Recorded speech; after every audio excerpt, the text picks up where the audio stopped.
fairly tragic here, and we're just going to jump straight in this. We're continuing with round 1 of day 1, and it is now good old Goldrick's turn to come onto the map. Whoa! Okay, so he also comes on to the little portal, and his turn's going to be a lot simpler. Basically, if we look at his cards, he's got quite a lot of good cards here, but he's got a range 3, which is awesome. So what he's going to do, he's actually going to play a stamina card just for 2 movement, and then he's going to pump this with a mana, a white mana, which he's going to take from the source. So the first thing he's going to do is going to take a white mana. So boom, he plays down 2 movement, and that's going to send him 1, 2. Oh, look, I'm having some kind of brain seizure here. So I was trying, what I was trying to do, I was trying to talk about provoking. See how this guy, he's a rampaging orc, and he's adjacent to both these spots. If you move here and then move here, that provokes him, and he'll automatically attack you. And that is why other dude, he moved here and then he moved away from the orc. So it wasn't 2 movement adjacent, so nothing happened. Now obviously, because each one of these green squares is actually 2 movement, because I was having some kind of conniption, we're not going to go 1, 2. We're just going to go 1, 2 in there, and then we're going to actually attack the orc. So that's called a challenge. So just to recap, because I was sort of confusing myself there, you go 1, 2 move, and then we're attacking the orc. Now the orc, he's a bit of a wussy orc. He has no resistances of any kind. He attacks a 4 and his defense is 3. But that is fine for us because he actually has, here it is, bam, he has swiftness. Oh, can't see that. Let's zoom out a bit. He has swiftness, which has a ranged attack, which we're going to use that white die that we took from the source to pump. So we've got ranged attack 3. Now his defense is 3. That means he is killed instantly before we calculate anything. Because there's no resistances or anything, there's no halving, he's just dead instantly. Thank you very much. Yoink. So he's gone. And if you notice, this gives him 2 fame for killing this orc, because people like that. So he gets 2 fame, that takes him to 3. Yoink. Like so. And because, you know, people really like you killing rampaging evil orcs, poor orcs, they get such a bad rap, we go up 1 fame, and we are now at 1. Well, we're still at 1, but we're 1 higher, which is awesome. I'll just chuck this up here, dead orc pile. So that's the end of the turn. Basically, the combat ends the turn, and he's just played 2 cards. So the next thing he has to do is just re-roll the mana.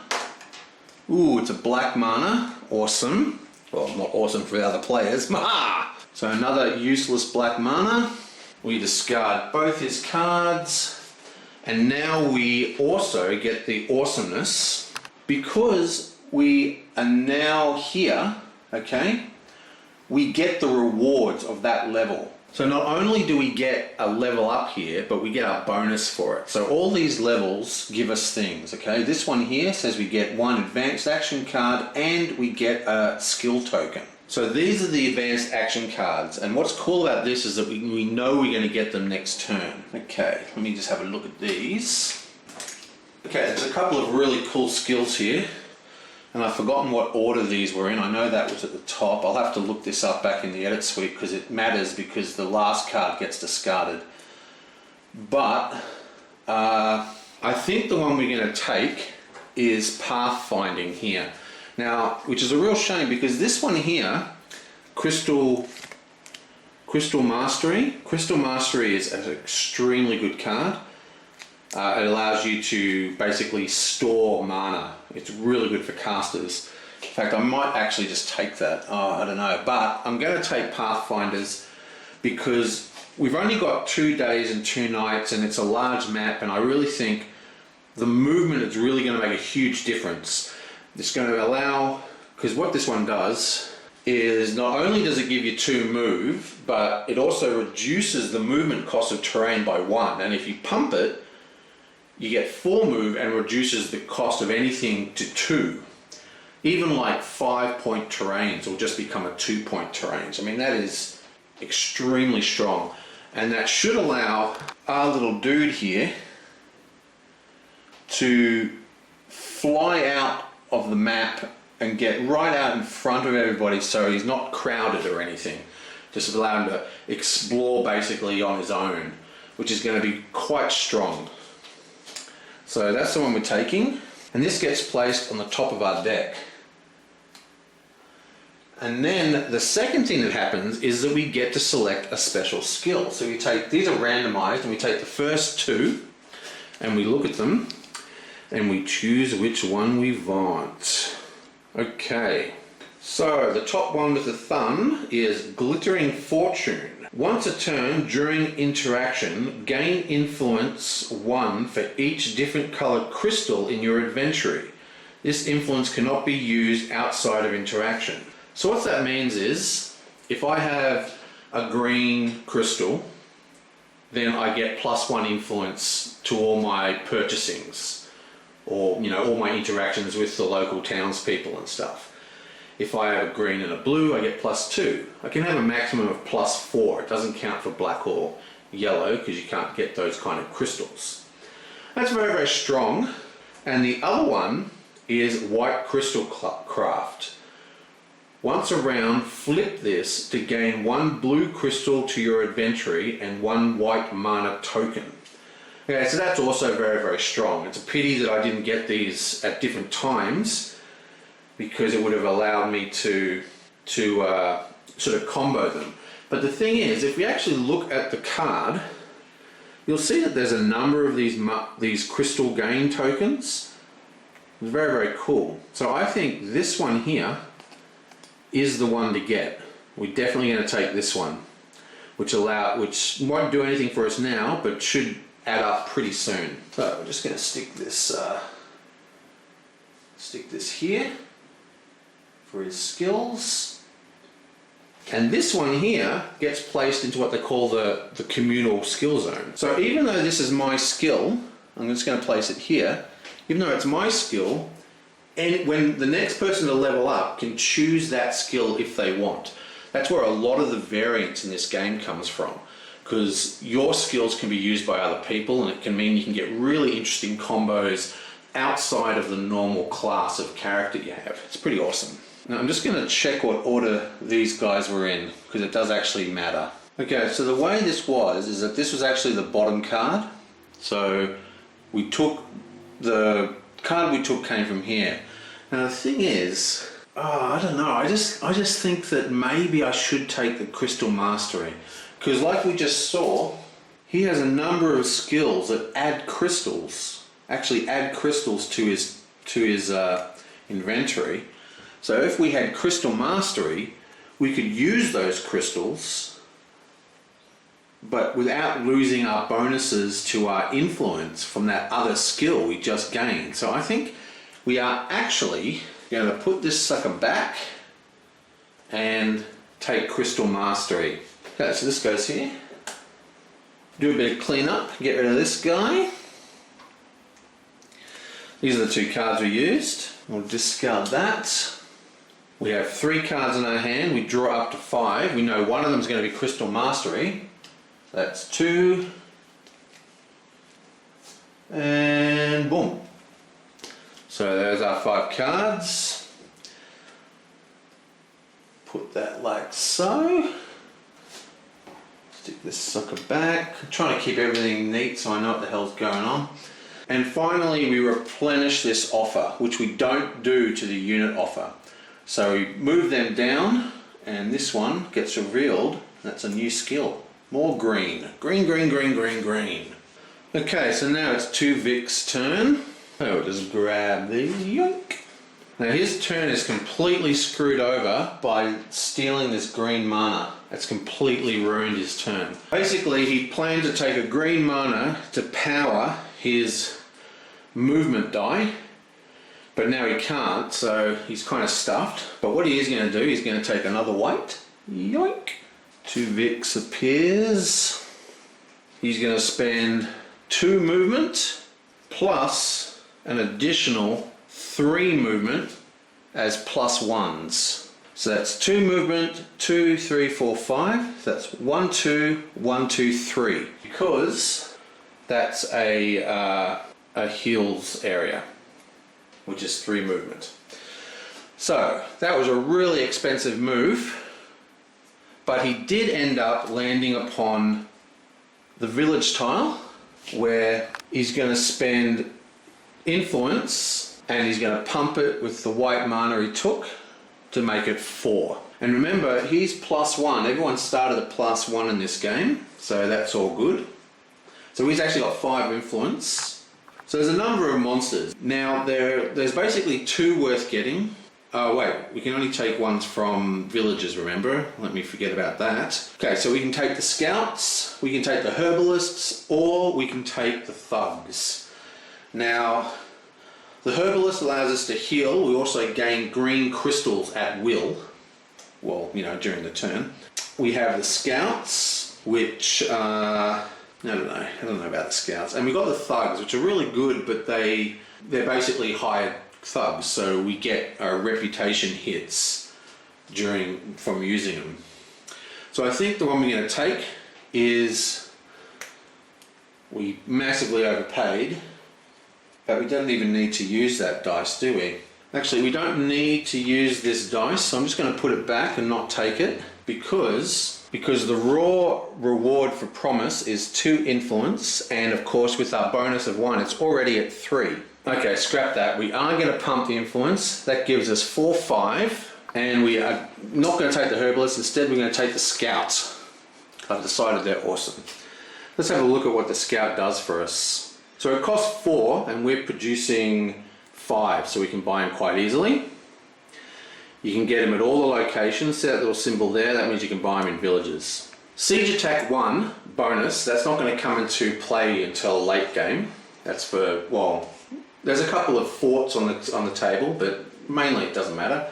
But he's got these excellent scout abilities. Take a look at a face down token within 3 spaces on the map, or at the top token of any unused enemy token pile.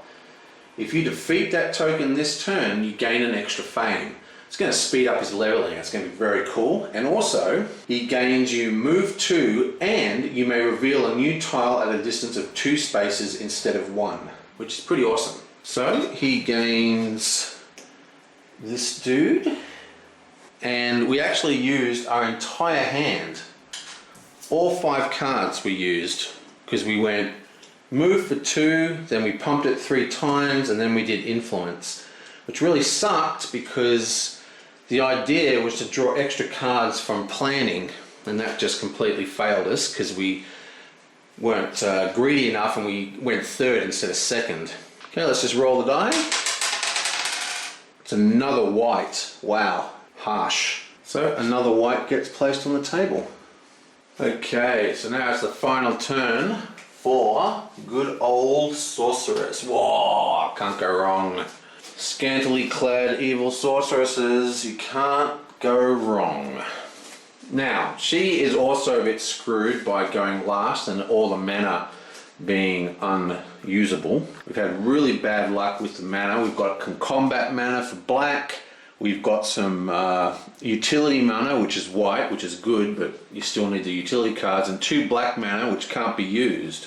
So the other players did really well getting rid of the blue and the green mana especially. So basically, she's got no cards that she can pump. But what she is going to do is just a very simple move. She's going to go 1, 2, 3, 4, 5, 6, 7, spend her whole hand to move 7 spots. And she's going to go 1, 2, 3, 4, 5, 6, 7 and land on this edge tile.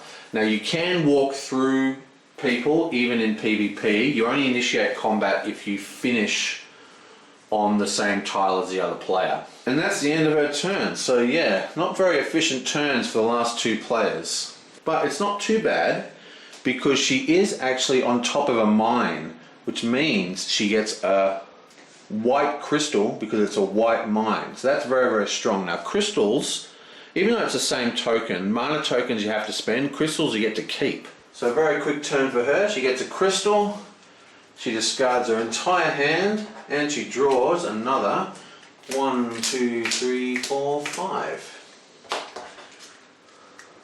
Now, I'm just going to look at this hand because I might activate her, because that was such a nothing turn, I might activate her turn. By activating the right moment, I'll get a whole new turn, which will make this turn not such of a waste. And also, importantly for me as, you know, as the player, I get to increase the tempo of the entire game because my deck will be like 5 cards, possibly less than everyone else's deck.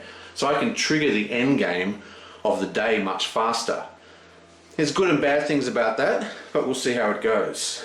Okay, so after some consideration and looking through my new hand, I've decided I'm not going to activate the right moment just yet. Well, maybe I should. It's going to put me a turn behind. Oh, you know what? I am going to activate it. Okay, so I'm going to activate the right moment. I'm going to get a second turn, and all I'm going to do is spend 1 card as a move 2. It's the only thing I'm going to do. Okay? And I'm going to use that 2 points to explore another tile. Oh. Okay. So that goes like that. So I've explored another tile because it's 2 movement to flip a tile. We have a rampaging orc, we've got a mage tower, and we've got ruins, plus a whole bunch of impassable terrain. That's not very cool. So we get a mage tower, we get an orc, and we get ruins. Look at the size of that blowfly. Huge. He just went behind that thing. About as big as a 50-cent piece. Bigger than one of these hexes. That's right, it's summer in Australia. Okay, whatever.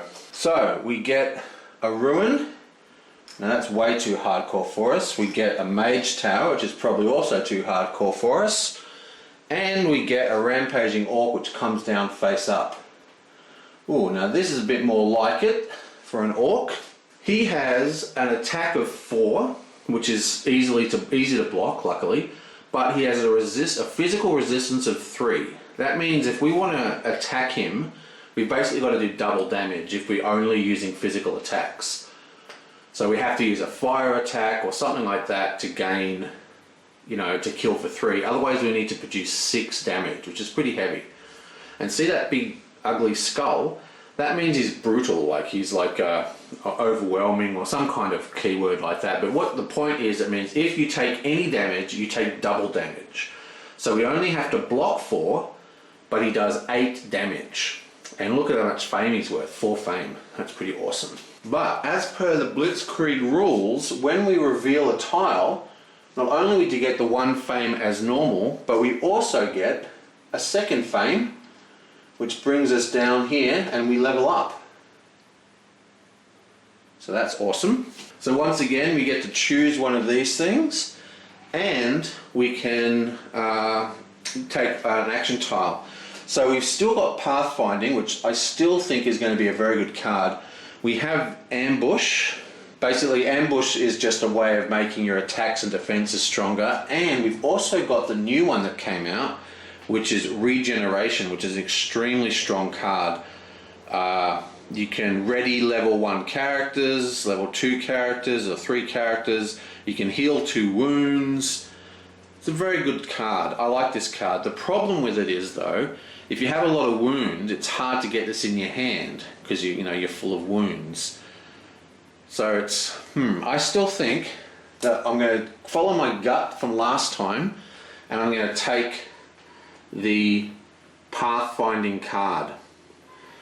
So this gives us 2 movement, and the move cost of all terrain is reduced by 1 to a minimum of 2. Okay, and if we pump it instead, any terrain's reduced to a minimum of 2. That's extremely powerful, I think. So these come down, yoink, up comes the next one, yoink. Finally, a different colour. I did shuffle these. Okay, so this card gets discarded.